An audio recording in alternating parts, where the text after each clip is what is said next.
Hey friends, and welcome to Mom Talk Maryland. I'm your host, Claire Duarte, founder of the Columbia Mom, and this is your spot for real conversations, local love, and a whole lot of community. Whether you're folding laundry, running errands, or hiding in your car for some peace and quiet, let's dive in. Thanks for having me. Oh my God, I'm so excited you're here. Me too. I was like, I hope she asks me to be a guest one day. I love, first of all, for the record, for anybody else watching this or listening to this, if I haven't asked you, just know that I basically plan on it, and it's not that I haven't thought of it. Some of my close friends, they were like, oh my God, thank you. Yeah, it's fun. It's fun, and I'm excited to talk about what we're going to chat about. Yes, and honestly, you and I first have to decide, how serious are we being today? We'll see where it goes. We're gonna see where it takes us. It's hard. I'm really just stuffing it down right now. You are so out of respect to your audience and you, because you're working hard on this. So I have to remind I feel like my podcast, I've been pretty good, but then you kind of see some of my weird shit that pops up on the page every now and then. So I don't know. Weird is better. It is so Everyone better. In my gym, and they're like, is he schizophrenic? Does he have multiple personality disorders? I'm just doing accents. One little girl was like, are you a theater kid? And I was like, should I be offended by that? But I'm like, maybe I'm just a thespian. Well, you have Greek roots. We've talked about this. Yes. Very into drama, very into theater, performance. Okay, and real quick before we jump in, you have two hands. You're very serious right now. Dude, this is the most comfortable. Locked in. My elbows are propped up. Maybe this is the way to do it. I'm very savvy with biomechanics per my career path. Yeah, but my elbows, I swear, I'm barely even trying. And this mic is heavy. It is heavy. Elbows posted up. I'm leaned back. I'm actually pretty comfy. Yeah. Well, maybe it's your career path that also teed you up for that, right? Yeah, it's so effortless to hold this microphone strong as hell. Oh my God. All right. Well, let's jump into it. First of all, I'm so glad you're here. This is my friend Niko, owner of Odyssey Strength and Conditioning. I have actually just celebrated my 2-year with you guys. Wait, that's probably almost to the day. I think so. Yeah. I was just leaving, and the clients I just left working with, they were like, oh, by the way, in a week it's 3 years. And I was like, I can't believe it. Yeah.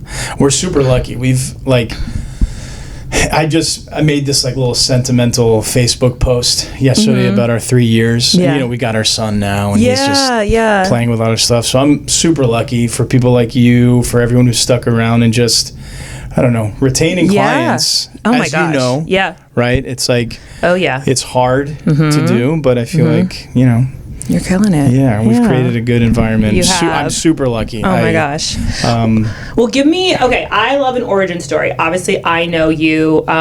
You have a little bit. First of all, tell everyone, obviously, a little bit about your background, how and why you got started with Odyssey. It's all started May 9th, 1991. I thought so. GBMC Hospital, Baltimore City. If you didn't start there, that would My parents came here from Greece in the 80s with not $1 in their pocket. Wait, sorry, real quick. Did your dad have the thickest beard? Yeah. I just he does. He actually he's bald but super hairy. I'm like, what a curse. Yeah. For the rest of you. You can't have hair on the top of your head, but your shoulders have more hair. But he did. He's always had a big beard. When dads shave their beards and go up to their kids and they're like, a stranger. Literally, my dad did that too. And I apologize. First of all, I'm queen of tangents on these things. It's lucky if we stay on topic. But my dad was the same thing. He was just all white. Yeah. And I was like, oh God. Yeah. I can't grow. I've got little whiskers. I can't grow a beard. Then my son looks at me and was like, just shave it. He's 9 months. Those are his words. He's like, ew. First words, ugh. Anyway, origin story. Yes, tangent. So, I played sports my whole life. I kind of knew that I wasn't going to be, say, a pro athlete, even though I feel like that's every kid's dream that's really into sports. Yeah. But I also really enjoyed the training aspect, working to get better. Mm-hmm. I just always thought I was always kind of wiry, bouncing off the wall. You? Yeah, me? I know. And I was Shocking. like, I just started drinking coffee when I started the business, and I never did. Snap. I've never drank alcohol in my life. Wow. And at college, everyone thought I was hammered at like parties, but I was just completely sober, just like happy to be here, you know? But That's awesome. so I started, in high school, I asked one of the football coaches, and I played soccer, I wrestled, played basketball. A bunch of sports, but I was like, what am I going to do with my life? I was like a junior in high school, and one of my coaches said, I think you'd be really good at coaching in this aspect. And so he told me there's something called the strength and conditioning coach, and he played for the Eagles a long time ago and stuff, and so he was telling me all this stuff, and I was like, that's pretty cool. So then, we are Greek immigrants. My parents worked super hard. Yeah. Kind of maybe cliche, but truly had nothing. Yeah. So I was just trying to save a buck and go to college. Yeah. So I landed on Frostburg, which was an awesome exercise science program. I was like, I'll just go there. Yeah. It's cheap, good program. Yeah, around the corner. I met my mentors, my best friends there. And I tell people, I was at Frostburg for 8 years. And they're like, wow, that's cool. And they think it took me 8 years to get my bachelor's. That's right. And I was like, no, I got my bachelor's in 4, master's in 2, and I worked there for 2 more. So I went to Frostburg and just really put all my eggs in that basket, and I loved it. I'm very sciencey, very nerdy when it comes to that, but I just I really care about helping people, and gym intimidation, gym lifestyles are kind of overthrown by social media and expectations and comparisons, and it's kind of cruel. I was more on the athletic side at first, but I trained a lot of local, just like general population. Right. And it was great. And then after I left Frostburg, the college strength conditioning is not a good career path because you just don't get paid much. You work a lot.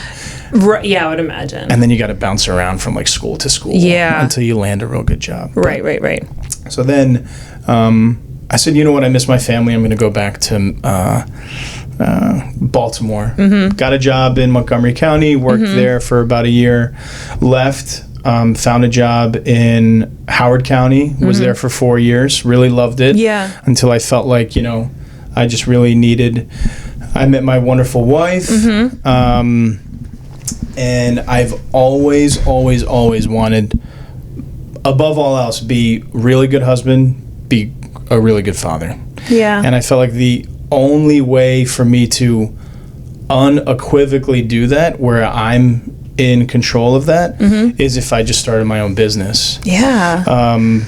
And it's been the best. So now we're 3 years into that. I've gotten really good experience in the private gym sector. I'm trying to turn it on its head a little bit, just not be I don't know, it's just like overly competitive. Gym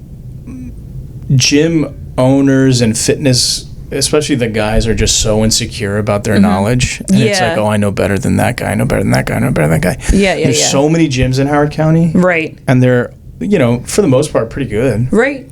But I'm really lucky to be in a county that has resources, that has people that prioritize their health and wellness. And I think it's just becoming more and more of a prevalent thing in people's lives. Yeah.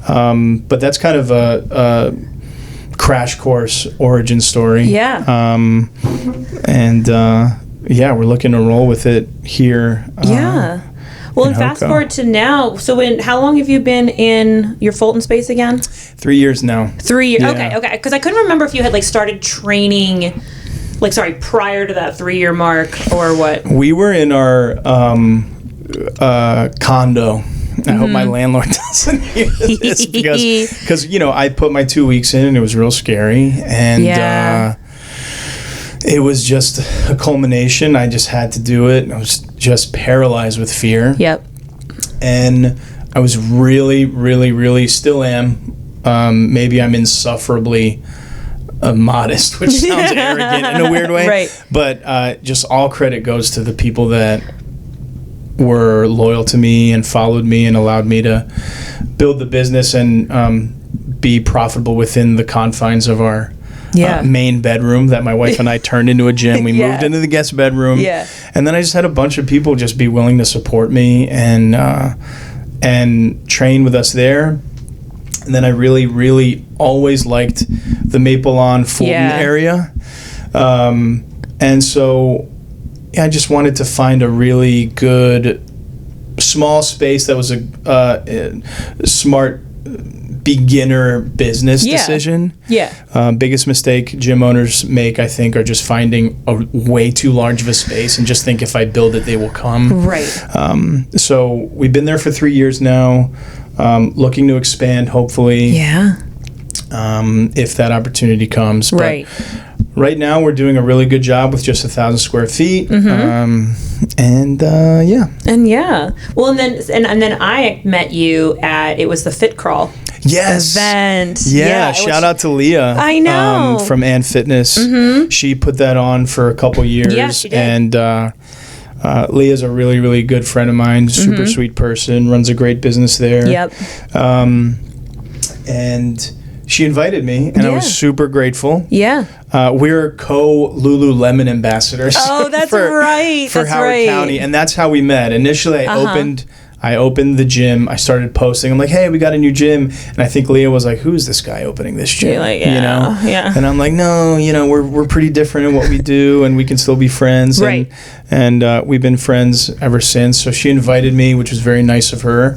And we were set up in a parking lot with a bunch of tents. It was raining that day. That was hard because I was like, I would have preferred if people were somehow shuttled to my gym, but I'm like, that's completely selfish and also just not feasible. Right. It was fun. We made it happen. We had a bunch of bands. I had our amazing Anna that was working with us. Anna. I know. We miss you, Anna. I know. Anna helped me a lot. My wife was posted up on the merch table. She was.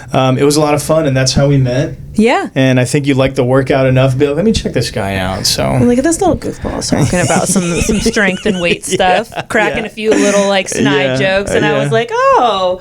But actually, it's kind of like one of the things that struck me that day, other than it being the weather was crap, but I got to hand it to Leah. She still had a great turnout. It was my first time going to that one.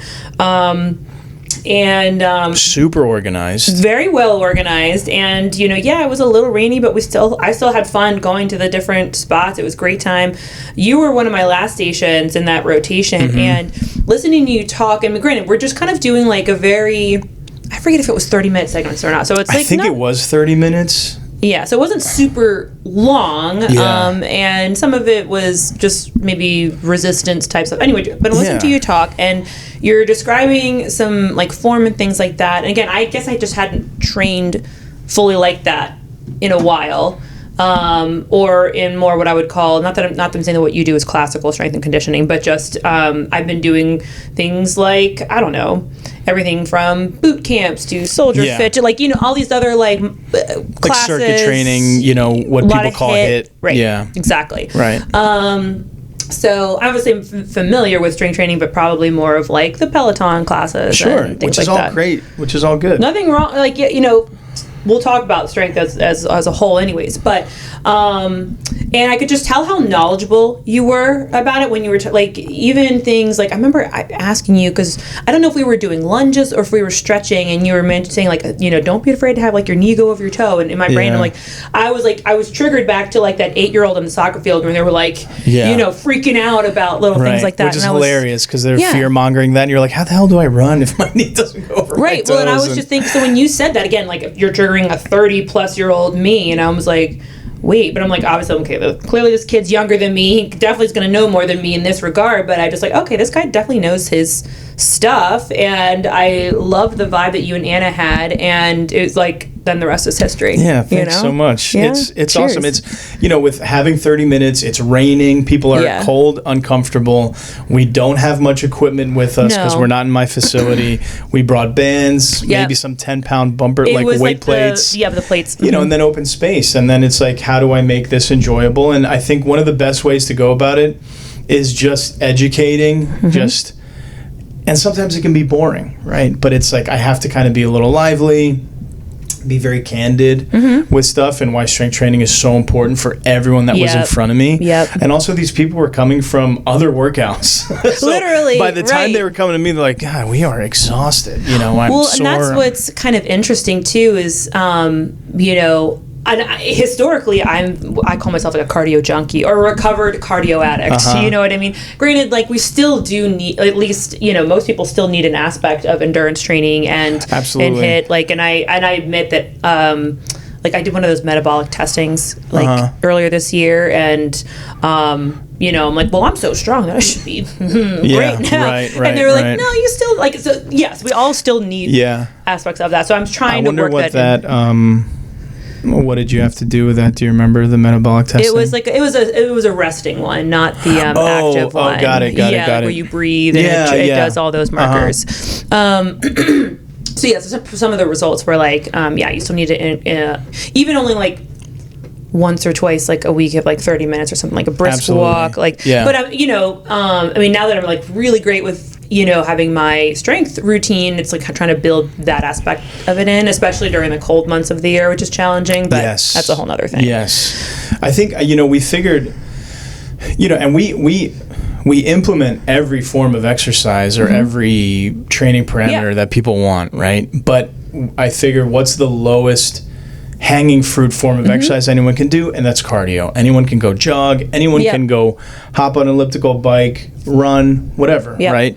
What's the least intuitive form that I think people maybe are scared to try? And that is actual strength training. Because so much of heavy lifting is fear-mongered, and it's just like, it is the secret to longevity. You know, aside from going on a walk, which is like... which is... excellent. Yeah, it's so easy to do, but also, you know, bone density, osteoporosis, all these things that can be mitigated through resistance training, it's right there, you know? And so, you know, I think that's what we do best in that sense. It's just introducing that in a real easy, friendly environment, not rah-rah in your face, like, come on, one more rep. You know, we're never like that. We have some of those moments from time to time. Nuh-uh. If you catch Jack on a bad day. Dude, Jack rocks, because shout out Jack Pryor. He's our assistant strength conditioning coach. And he's like so low, monotone, and chill. So when he says something like demanding, you're like, is he being serious? Tell me to do 10 box jumps, like up 5 feet. And we will never make anyone do 10 box jumps, by the way. That has never happened, and I would probably walk out. No. But, well, this is the perfect kind of segue into talking about kind of the next segment here, which is obviously one of the main reasons why I wanted to have you come on. And, I mean, I talked about this with my friend Lisa Massey, who also trains here. Love Lisa, and yes, good friend. Lisa's become, like, literally I call her my sister in strength. She rocks. Super strong. And I remember early, like, I was like, is there any other, like, women as strong as me here? And I think, like, you or Mike were like, yes. But like, I never, and I was like the mirror on the wall. And I was like, who else it could have, who are you talking about? And you're like, what did you And then I say? met Lisa, she like walked in, and I was like, yeah, Lisa kicked the door down. Literally. And I was like, oh, okay, this is what they meant. Yeah, Lisa's so sweet, so nice. Oh my gosh. Very strong, very positive, very encouraging to everyone. Yes. Brings some, like, makes 6 a.m.s lively. Oh my gosh, you know? It's been fantastic. And so that was really fun to have. I love having her in there. I mean, I talked about this with Mike and with Lisa, but what's awesome, like, she pushes me even more, because I think for a while I was sort of feeling like, I mean, I came in with my own, you know, baseline of strength and things like that, and have progressed a lot, you know, but I think, like, you know, in some of the groups, I felt like I was probably a little bit on the upper tier compared to some of the other group members, which is nothing wrong with that, but having Lisa there, like, just pushes me that much more. Yeah, absolutely. And I get that. I think the cool thing about our groups is they're small groups. Everyone is encouraged to methodically progress from where they are. Yes. It is hard sometimes, though, like, if you're comparing yourself, and I don't necessarily want anyone to compare themselves, but unless they're using it as, like, a motivating factor. Yeah. And not just a self-deprecating one. Right. Because eventually we'll get there. Yeah. But, oh my gosh. It really helps though to have someone that you see like, damn, they're really pushing it. Maybe I can squeeze out one more rep. Maybe I can go up a little bit more. Yes. And sometimes, the reality is we work for our clients. Yeah. And there's this whole, generic joke about trainers, having everyone complaining and all that. And that's true. I think I walked in my first day and I was like, I'm the queen of complaining. Like, hi, my name's Claire. Duly noted. Okay. I am the worst. But, it really helps to have a group member or friend that you're working out with to push you. We can only do so much. Right. Well, to give you guys to go. a little credit, though, going back, like when I first started, it's like you were like my primary trainer when I first started, and then I kind of shifted into the 6 a.m. and I realized I was like, oh, I'm much more focused when you and I are together. We're a little dangerous. Yeah. But Mike's amazing, and what I think, and regardless of whether it's you or Mike or any of your trainers and coaches there, you guys do a phenomenal job. Like the groups, I'm sure this is the same with the teens and the other groups. Is that obviously there's going to be people of all levels of strength and capabilities, and you guys do a phenomenal job of catering to everyone, and not just making sure they're lifting safely, appropriately, but also pushing themselves within the appropriate range. But I mean, Mike is just laser focused, and he can go in and he's still giving everyone sort of that one-on-one attention. Which is what I also love about these small groups. It's not. It doesn't just feel like a, hey, everybody do one thing. He's still giving like laser focused attention to form, laser focused attention for making sure you're lifting, like, or making sure you really are challenging yourself. And so I still really feel like I'm getting one-on-one attention. Yeah, no, thanks for relaying that, because that's what we try to do the best job at. Some people are reluctant to join groups, but some people are also reluctant to just start. But it's if we assure you, like, look, I know what it seems like. We are going to cater you as an individual, even though we're with groups. Right. It's not an impossible task. It's simple and it's easy for us to modify for anyone else. And we modify exercise on the fly, improvise. Mike is awesome. I can't tell you how lucky I am. I've always been, having your own business, managing people. I don't have to manage them. I don't have to manage Mike. I don't have to manage Jack. I didn't have to manage Anna. They're all they're super young. They're very responsible and very hardworking. So responsible, and Mike, who's our head strength conditioning coach, I trained him when he was in high school. And we just kept in touch along the way. Interned for me a couple times, and then he interned under some other really, really good strength conditioning coaches. But it's 6 a.m. And he's so ready. Like he's always like, early. He is a true practitioner in every sense of the way. He is. Really cares about technique, which we all do. It's got to be scrupulously clean. But I appreciate you saying that. It's good to hear that because now, especially with the kids, right? We train kids all the way from, 8 years old and train, right? For the kids, it's like physical education, advanced physical education. And then we graduate them through our curriculum of like elementary, middle, high school, and then we have college. College age athletes or clients in that sense. But everyone gets the same treatment across the board. Well, and it's kind of funny, like, this is why I love these conversations, because, as I'm talking through, that's why I was like, that's probably what made me fall in love with you guys so much, is like, even though, yes, I did start off with a lot of like the one-on-one training and kind of progress into the groups and stuff like that. But I was like, well, I didn't feel like I fell into a group. I never felt like I lost that customization. Yes, good. Even though it is a planned program, everything still always felt and still does feel that way. I think part of what it's become is exercise has become, there's too many variables and there's too much variety sometimes. A lot of the times people can get bored with doing the same old exercise, but it's just like, are you actually progressing?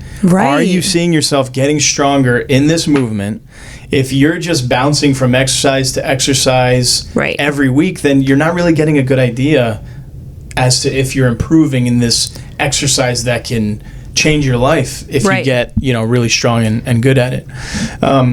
Well, and like to your point earlier, it's like there's nothing, if you're going to exercise, right? We're not saying that there's anything like quote unquote wrong if you're going to kind of do a bunch of things, but I think the point that you're making, and this might be kind of the perfect way for us to kind of keep segueing into women's health, women's strength, and then talking about some of the kids bit is, that progression is actually really important and actually extremely vital the older we're getting. This is both for men and women, but today I want to talk a little bit more specifically about women. Absolutely. Because it's been an absolute evolution for me, since obviously this is not my education and background. It's something that I've always loved and personally enjoyed and sought out, primarily, starting for kind of like slightly more vanity reasons, like just losing weight or whatever. Which is fine. But the education for me has come kind of along the way. Good. Yeah. And the more that I'm like, in this setting, like again, I'm just going back this one time when I first started with you too, I had also been doing a lot of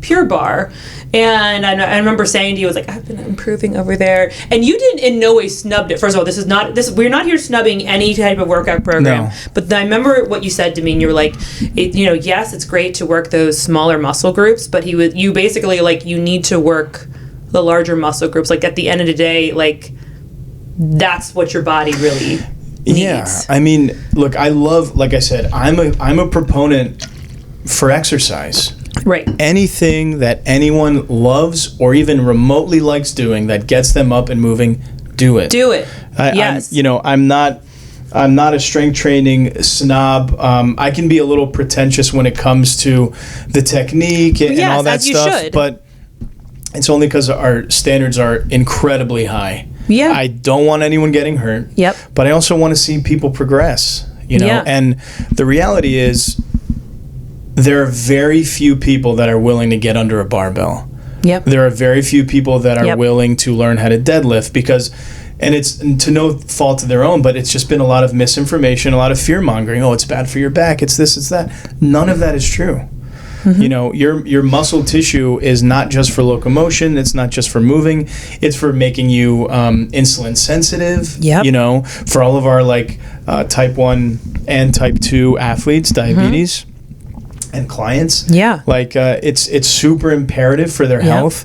The residual benefits of strength training is not just vanity driven, although it's a good one, right? There's nothing wrong with starting there. Yeah. No. Yeah. In fact, I mean, I love training anyone for whatever the reason may be. Yeah. If someone comes to me and tells me I want to look better than I ever have, I'm like, great. That's a huge, what gets you in the door. Right. That's a huge motivator. That's fine. But Pure Barre is great. I love Pilates. I love Pure Barre. Yeah. When we talk about bone density, maintenance, and just bolstering that, the reality is you have to weight bear. Yes. And that's the point that what I want to drive today, especially in regards to women, because we all lose bone density and muscle mass as we age. Yep. But women more specifically, we are going to lose that at a higher rate. Right. Whether it be just perimenopause, menopause, all these things. And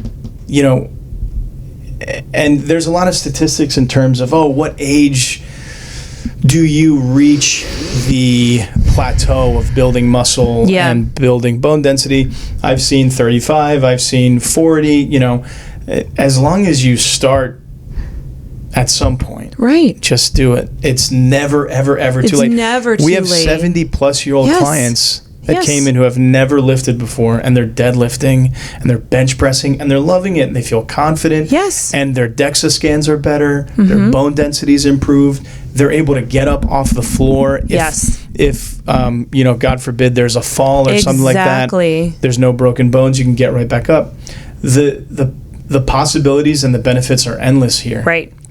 And so, I think it's such a bigger conversation piece in terms of women's strength training and women's health and fitness, because there's, and in no way I just want to preface it. Right.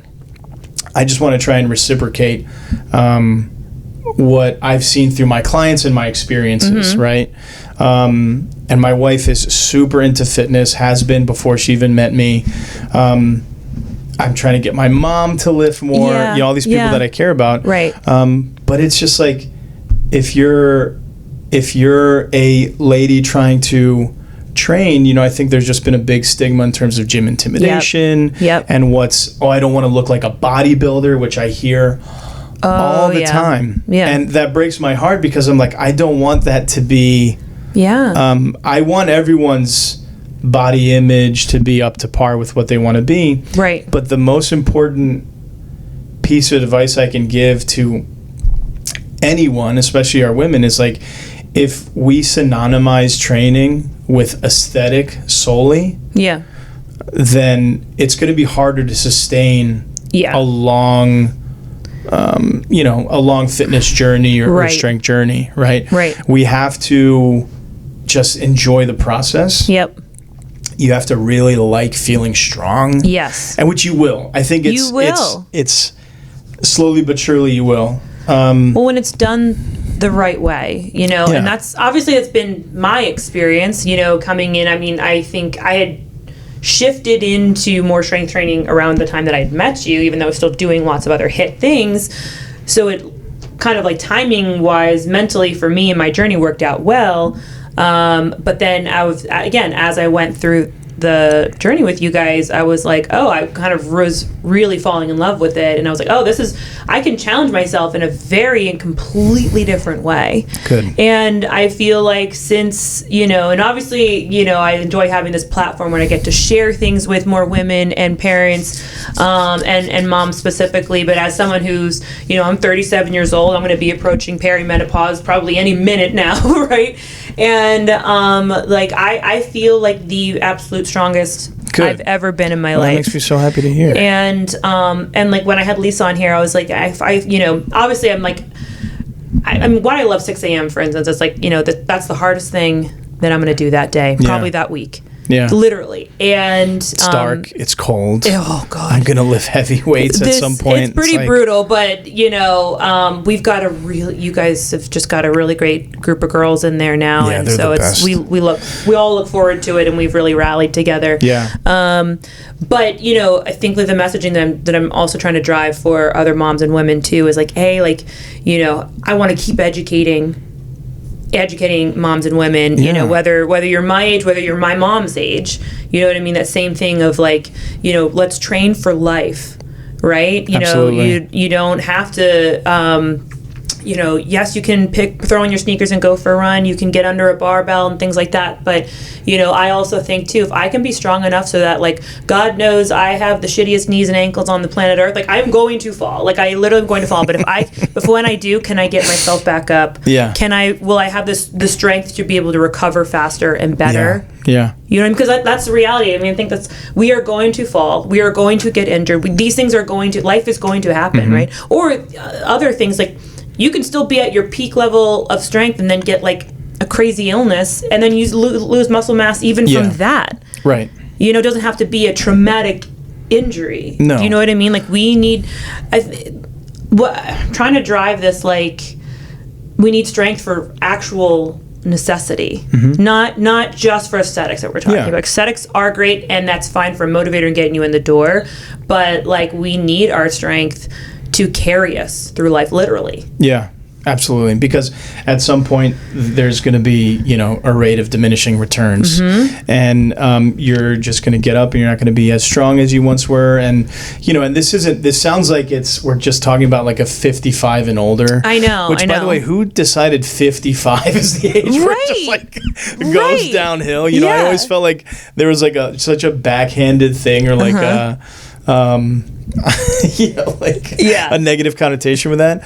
But you kind of have to zoom out, and whether you have kids or not, which having kids makes you way more existential and in that sense, but it's also about self-care. It's also about taking care of yourself. Yes.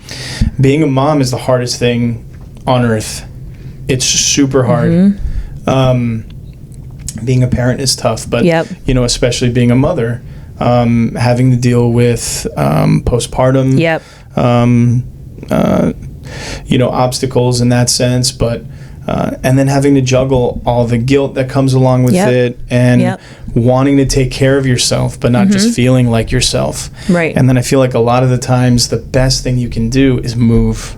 Yes. Get moving. Movement. And not just, you know, put your baby in a stroller and walk, but it's Yeah. like, let's see if we can get strong again. Yeah. Let's see if we can start feeling better about ourselves in that sense. Right. Becoming strong and proving to yourself that you can overcome a weight, Right. say like a bench press or just a squat. You just Yeah. feel like you're accomplishing something. Yeah. You know, is such a satisfying and rewarding feeling, and then you just want more of it. Exactly. And there's it's only up from there. You know, if you do it safely and all that. But Right. Well, you just made the point too, and I know we're not going to have enough time to go in depth about like the training with the kids and things like that, but which we'll just have to do a part 2. maybe. Yeah. But you know, even something that I've been like learning about with my son Grant, which is obviously a whole nother conversation, but and a lot of this, and you maybe you're familiar with this research too, that I mean, I don't need to tell you this, that movement is medicine. Absolutely. Literally, and I mean that from every way that you can digest that possible. But you know, I have a 5-year-old son, and he you know, 2.5 through infants and toddlers was assessed for a developmental delay, speech delay, who's he's been through lots of different programs and lots of different things over the last 2.5 years, and he's in this new program now that's doing a lot with multimodal sensory exercises, and it's a non-medical approach. And I've through this program learned a lot more about the brain's like neural connections, primitive reflexes, which is stuff that you might know a little bit about too from your education. But you know, one of the main premises of that this neuropsychologist found in starting this program was the key indicator for having there be a less chance of neurological and developmental challenges was having those primitive reflexes, like the ones that your son still has, you know what I mean? If they're not integrated by age 1, they can lead to more developmental challenges, things like that. But the key, and that's actual fact. That's not proprietary research to them. That is studied and has been, you know, you see that in PT schools and all of that. But, you know, the methodology through it, I mean, there's a couple components with that, but is movement. And so we're thinking about that from a child, right? From a developing baby, right? How like, and you know, that's why we you know, play is necessary, because play is necessary because there's, you know, they're imagining and things like that, but they're moving, right? And then like when we grow into adulthood, right, we stop moving, you know, and the reality is like our brains might not be developing anymore. Like, you know, we reach peak adult development by about 25 years old. Yeah. I think though, and I'm cutting you off and I'm sorry, but no. I just want to say like, I think there's definitely opportunity to create more synapses in the brain with a new skill that's learned. Yes. And I don't have the studies in front of me.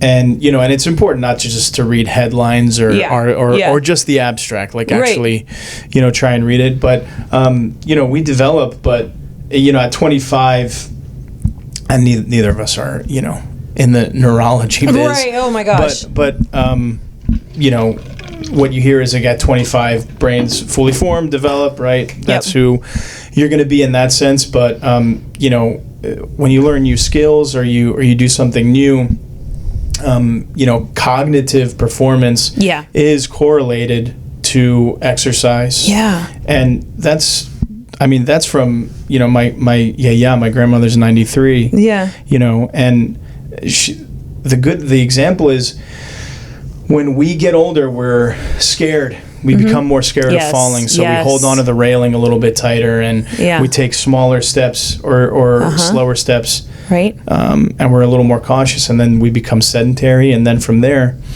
you're just speeding up like your own mortality. Right. Movement is medicine. Yeah. And I think we need to be considered medicine. Yes. I think people have asked me, can we use our HSA? Can we use insurance? I'm like, I wish. Yeah. I mean, physical therapy does, and they literally use strength conditioning practices. There's there's a very thin line between really good strength conditioning and good physical therapy, you know? But I mean, we're going on tangents now. But Grant is doing great, though. He is. I've been watching, and he's so cute. Oh my gosh. And I think he's made like leaps and bounds and strides. But it just goes to show you how powerful movement is, and just off of screens, which is so hard. I mean, it's like impossible nowadays. I mean, my son's 9 months old. And we're just trying. I'm trying not to be on my phone in front of him all the time. I know. Or you know, throw on the TV or something. But you know, I think it's so evident as to how helpful it's been for Grant. Yeah. Just the movement, the play, using his imagination, being creative, making decisions on the fly, chaotic environments, colors, lights, like all these different senses happening. And he's just working hard but having fun. I know. I think the biggest obstacle is this enjoyable? Yeah. Is it fun for you? Same goes for kids. Same goes for adults. Same goes for, you know, 55 and older. That's right. But it's got to be enjoyable. It has to be. And I think that's a key that unlocks just the possibility of doing this as a new habit that's formed, and all, you know, and all the attributes that line you up with consistency. Right. Well, and you know, and to kind of wrap up here too, for, you know, especially for moms and women, you know, it's really unlocking the potential that you didn't even know that you were sitting on. You know, for any strength level, if you're feeling scared or intimidated, or, you know, whichever bucket you fall into, like, you know, I think, like, it doesn't matter what your goal or driver is for getting started, but I think, at least especially for me, I know that once I kind of started detaching my goal and motivation for aesthetics, is where I feel like I really took off. Yeah, good. Right. And I think if more women we can help more women move in that direction. Yeah. Because just like you said, we're doing it for health, we're doing it for longevity. You can and still will have that cognitive challenge. You know, you learn to find enjoyment in different ways, and that is cognitive flexibility. Yes. You know, we could literally noodle here for probably 5 more hours. Yeah. You know, and aesthetics, like we said, it's important and it's good, and it makes you feel better about yourself in most cases. But they don't have to go hand in hand. No. They're related, and maybe they're distant cousins, or ought to be. But it's if you just think of it from a self-care standpoint, like, you know what, I'm going to do something for myself today.